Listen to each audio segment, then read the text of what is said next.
Hi everybody, and welcome back to another episode of Talking Cardboard. As always, my name is Cory, and we are finally breaking into my top 15 favorite board games of all time.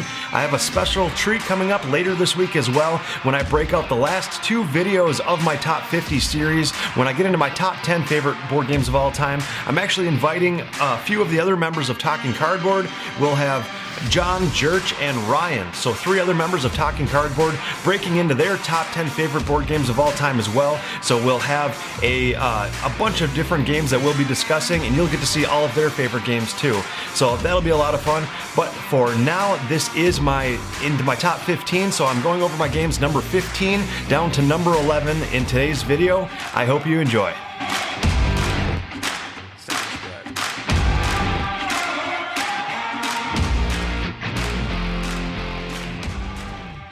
Number 15. All right, and starting with game number 15, it is actually brand new to my list this year. I just started getting it played over last summer and have played it just a bunch of times since. It's gone over really well during Halloween season, and it goes over just as well any time of year, and I just really love it. It's a very light cooperative game that anybody can really enjoy and play and have fun with, and that game is Horrified.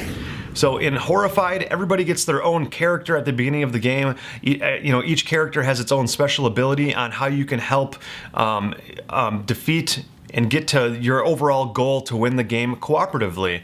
You have any set number of monsters depending on the difficulty of the game that you want to set it to.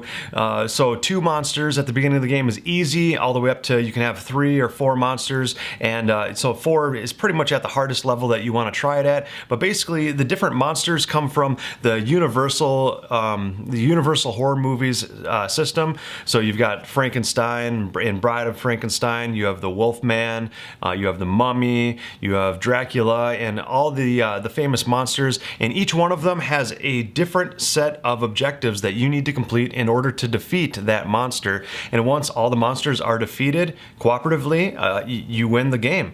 It is pretty difficult, definitely difficult enough, but still winnable. It brings you back to the table time in and time again, and when you really ramp it up to that 3 or 4 monsters level, it gets even more difficult, and I don't think we've ever won it at the 4 monster level, so that's saying something there too. A lot of fun to try. You've got these different areas on the map that you're traveling to pick up these different items, and the different items have different colors to them, and basically the qualifications to defeat each of the different monsters, like I said, every one of them is different, but those items really come into play on where you need to bring them to and what you need to do with them to defeat these monsters. All the meanwhile, the monsters are moving around the map and chasing after the heroes in this game. If you take enough damage by one of the monsters, you will actually die and come back to the hospital, and if enough players die throughout the game, then you lose the game. That's one of the ways to lose. The other way to lose is if the monster deck runs out, which is very viable as well for losing too. So anyway, that is Horrified, a nice, light, simple, cooperative game with a great theme and a lot of fun, and one that has gone over so well with multitudes of different personalities and different types of gamers. So like I said, my number 15 is Horrified. Number 14. All right, and my number 14 game was number 9 last year, so it has dropped 5 places, but still top 15. Can't say enough great things about this game. This game is The Voyages of Marco Polo. In this game, it is basically a worker placement with dice style game. So at the beginning of your turn, or at the beginning of the round, everybody rolls out a set of dice that you can use for the remainder of that round. And you've got all these different locations on the board that you can set your dice to either collect resources or complete mission tiles, travel along the board, and if you travel to different locations, you can actually put an outpost there. And when you have an outpost at another location, that'll give you another action spot to put your dice to that is unique to you, that nobody else can use until they put an outpost out there. So that's really fun. Just a very Again, a very simple game that has a lot of strategy. That is a common theme in a lot of the games that I really do tend to enjoy. That ease and not very difficult barrier of entry, but a ton of depth and strategy involved with that. And it just comes down to those dice and what you want to do with those. Also, at the beginning of the game, this is another really cool mechanism that I really do enjoy about it. But everybody starts out with a special ability character. You can be, Marco Polo or any of the other explorers of that time.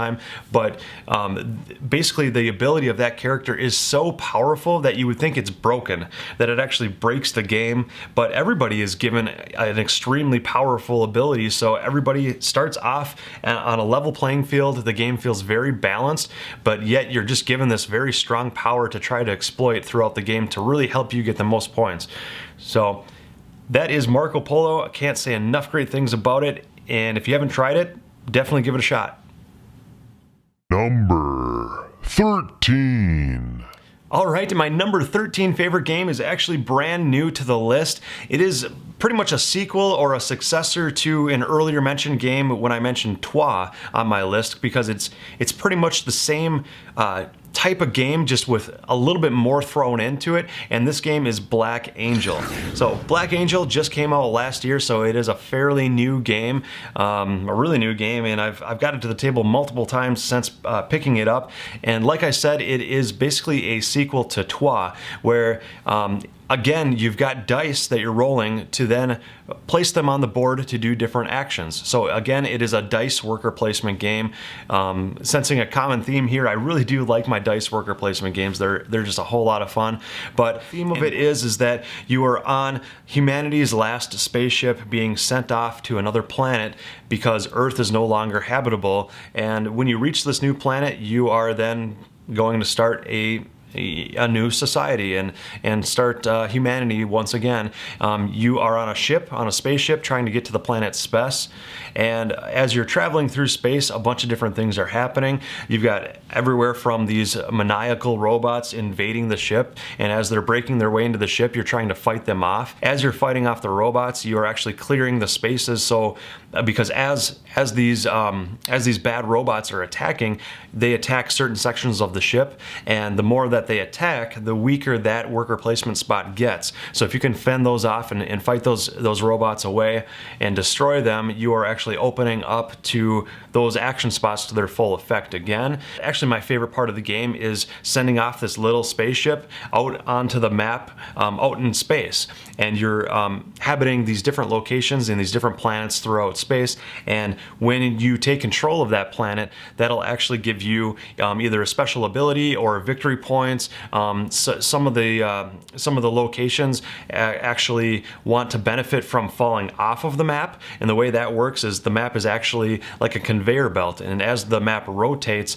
new tiles are placed to the front, and the tiles on the back are actually placed to the front, and as that happens, the planets are actually shifting and moving off of the board, and when that happens, you could score victory points based on when that happens. And there's other times where you get a special ability that when that planet that you control falls off the end of the map, you no longer get that special ability. I just love the whole feel of it being more open than what Trois is. That's why Black Angel is a little bit higher on my list, because it just feels like there's a little bit more going on and a little bit more options that you can go explore, and each game feels different, and I really like it. So that is Black Angel. Give it a try. Number 12. All right, and my number 12 favorite game of all time is actually brand new to the list as well, but it is completely different than any other game I've mentioned on this list already. It is actually a game by one of my all-time favorite designers, Alexander Pfister. Along with Stefan Feld, I love many of his games. I also love many games by Alexander Pfister. This won't be my last, spoilers, won't be my last Alexander Pfister game on the list, but this one is one of my favorites by him, and he just did a great job designing this game, and that game is Broom Service. And I believe Broom Service won the Spiel des Jahres back in 2015, so it is a little bit of an older game. At the gist of it, in Broom Service, you you control these 2 different witches of your color, and witches on brooms. And the whole point of the game is you're trying to travel to these different towers to deliver potions to the towers to gain victory points. There's also some clouds that overshadow different spots, and you can't go on those spaces until you clear the clouds off those spaces. So to do that, you can collect these magic wands to basically wisp away the clouds to get victory points that way as well.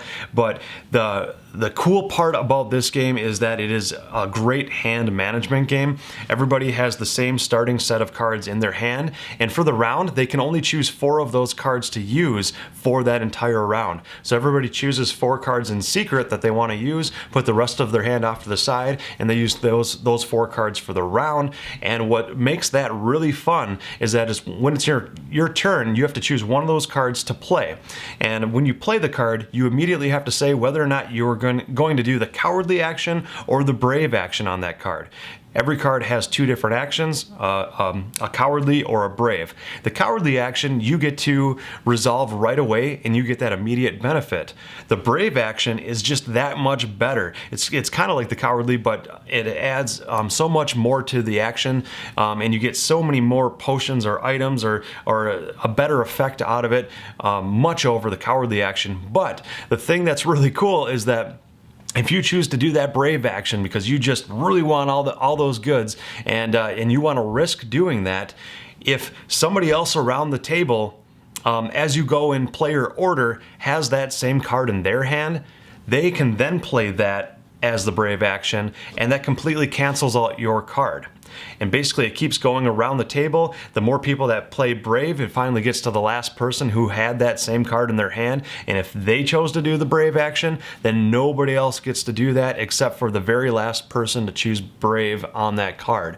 So you're risking it. If you're first in turn order, you're really risking that it might not make it around the entire table for you to gain that action. You are at high risk level of not getting any action out of that card at all. So that is really fun. A very push your luck aspect with that, which I didn't think I would like very much, but after playing it several times, I just really love it. This was a surprise hit game to me, and I am really glad that I gave this one a shot.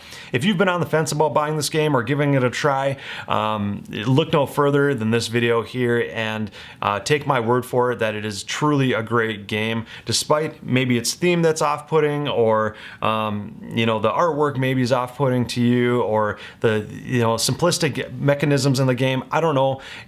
For whatever reason, for years it was off-putting to me, and that's why I held off this long to purchase it. I didn't purchase it until later last year, so it's been fairly recent, but I've been just really impressed with it. Number 11.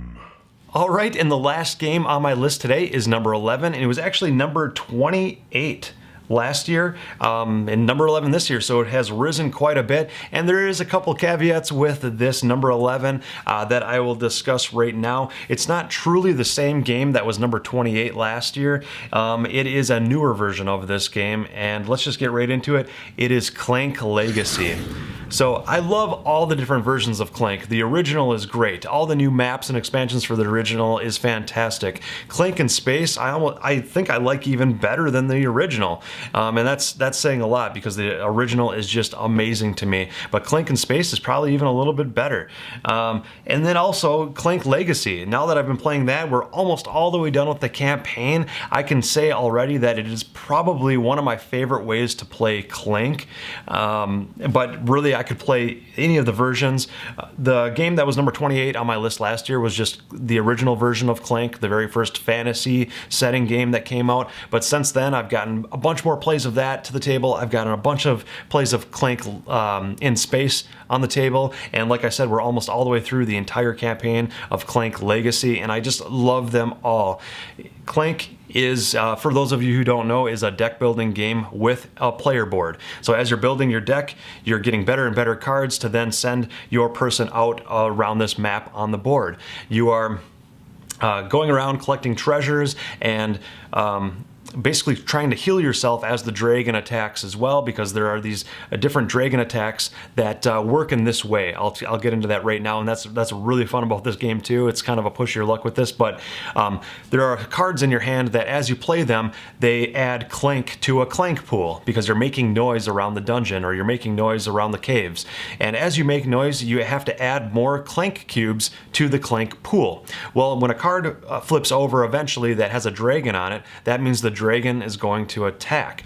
And when the dragon attacks, you take all the noise and all the clank cubes that people have made in those previous turns, and you put them in a bag, and you randomly draw cubes from the bag, and if your colored cubes are drawn, that gets put on a damage track, and those actually count as 1 point of damage per cube that was pulled of your color. So if you get to 10 points of damage, you actually die in the game. And if you die below the surface, there's two halves to the board. There's a surface and an above ground, or there's a below the surface and an above ground half. And if you die below the surface, you end the game with 0 points. You are completely out and you win the game. If you die above the surface, you actually get to keep all of the points that you've collected on the cards and collected in the artifacts throughout the whole game, and you get to add those all up at the end of the game to see if you can still win, even though you had died. So that's if you die above the surface. And if you can manage to make it, get an artifact and manage to make it all the way out to the top, in the first original game, it's out to the top of the castle, you get a bonus 20 points for doing that. So it's not a game breaker or an automatic win if you make it all the way out of the depths or all the way out of the dungeon, but it is definitely nice to get that extra 20 victory points. But anyway, I really love deck building games, and I love that this game added a board to it all, and the fact that you can basically just go and explore and collect different treasures at your leisure, whatever appeals to you to get those points, and collect cards to get points, and the fact that you don't have to make it all the way out of the dungeon and you can still win the game, that just is a really fun concept to me and a ton of fun. So that is Clank in Space, or Clank Legacy. Take your pick. All right, everyone, and that does it for today's list. Finally, that is breaking down to my game number 11, and like I said, you guys are all in for a treat later this week. I am breaking my top 10 games into 2 different video segments that will be released, one of those segments in a few days, and the other segment by the end of this week, where I get a few of the other Talking Cardboard members to talk about their top 10 favorite games of all time. So, like I said, you're just in for a treat. You get to see what all of their favorite games are of all time. You get to see what my top 10 favorite games are of all time. And it should be a lot of fun going back and forth with them and discussing why we like or dislike the games that they choose. So that'll be a lot of fun. So please definitely keep that in mind, and tune in later this week to that. As always, if you like the videos that we're doing, give it a thumbs up. We really appreciate that. And if you like what we're doing here on the channel, please consider subscribing to the channel. We really appreciate all the subscriptions we have been getting as well. That'll just help continue to grow the channel and to really make what we do here, make it something special. That was my games numbers 15 down to number 11, and I'm really excited to get to my top 10 later this week. We'll see you all later.